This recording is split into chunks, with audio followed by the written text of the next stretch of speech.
Good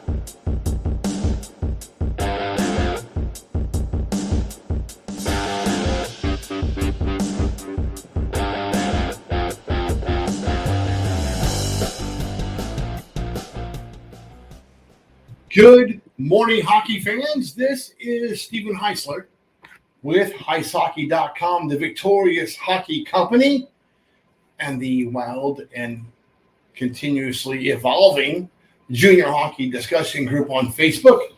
You are watching the Junior Hockey Morning Show. We are on the World Sports Broadcasting Network, WSBN.TV, Facebook, X, YouTube. Hopefully this morning, wherever you are. Morning here in North America. Maybe it's afternoon or early evening in Europe. And God only knows what time it is in Asia. Wherever you are today, we hope that you are enjoying your day in hockey. Today's topic. It is a pay-to-play players market, especially for skaters. Goaltenders, still way too many of you. Just way too many. Mom and dad, if you have a 5-year-old or a 4-year-old that thinks that you think he might want to play hockey, do not buy that kid a goaltending kit. Do not do so. Put him on ice. Make that kid skate. Make him skate and skate and skate and skate. Don't let him get a stick and puck for 2 years. 4 years old, 5 years old, make that kid a skater. There are way too many goaltenders in the game today. Back to the subject at hand. Right now, there are players in camps. Maybe they did not make the training camp roster after a North American Hockey League main camp. Maybe you bounce from 2 or 3 different main camps. Maybe you're planning on going to a few of the Canadian camps in August. That's fine. Have a good fallback plan. But here is the good news for skaters. Because there are so many teams across the spectrum of junior hockey, sanctioned and non-sanctioned, we have now Vancouver is wide open. Here in the States, we have the USPHL, the EHL, which is teetering on the verge of existence or not. I think they're going to play this year.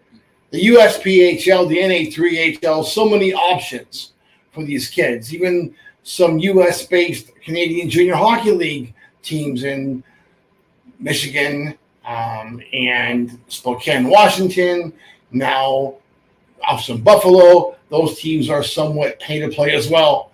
There are so many options for skaters. So here's what we know, what we don't know. Because there are so many stalls available this year and so many kids wanting to get into them, it's become a situation where there's probably more stalls than there is real prospects to fill them. So what happens come August, especially as we get into the middle to late August, is that those $12,000 price tags are going to come down to 5 or 6 in most cases. So if you're getting a bill and you're thinking about signing now, don't. Wait. There's going to be plenty of roster spots and stalls available at $5,000 and $6,000 by the 3rd week of August. This statement will not be popular with very many operators, and that's okay. I know that you need more than $5,000 or $6,000 a kid to break even. I get that as well. But the facts are the facts. There are way too many teams. And what happens when the supply of stalls overwhelms the supply of players? Prices come down, just the way it is. If the rumors are true and we do lose 80 teams for 25-26 because they're going to switch from pay-to-play junior to non-sanctioned AAA at 16s and 18s, then you might be able to get $15,000 a kid for these pay-to-play Tier 3 stalls.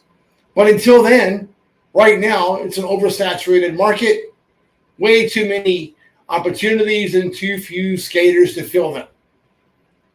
So the market will adjust. That's all there is to it. So then the idea becomes, where do you find these deals? As a parent, you're probably not going to find those same deals. You're probably going to find something, and you might be able to negotiate a price down, but without a well-connected advisor, you're not going to get those opportunities because you don't represent dozens of players or hundreds of players. And the trick is, if you have a volume of players that coach knows he would like to be able to tap into in the future, that he's going to be more willing to negotiate with a well-connected advisor than he is with a parent that has 1 or 2 kids, maybe 3 kids. Just the way it is. You can save money sometimes by not having an advisor.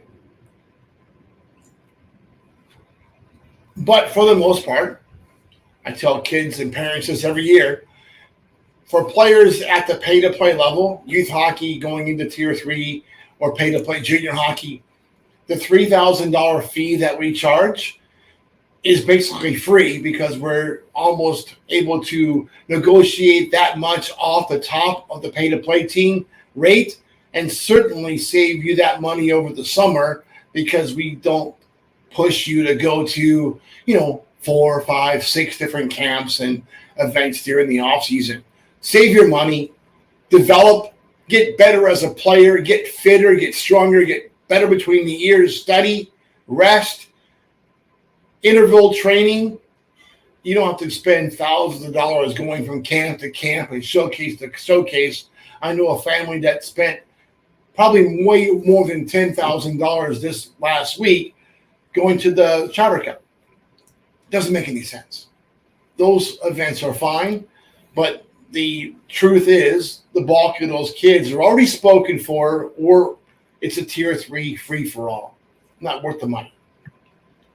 Mikey Stanaway's birthday is today. He's 106 years old. Maybe not 106. Mike Stanaway. So his birthday was, Sunday.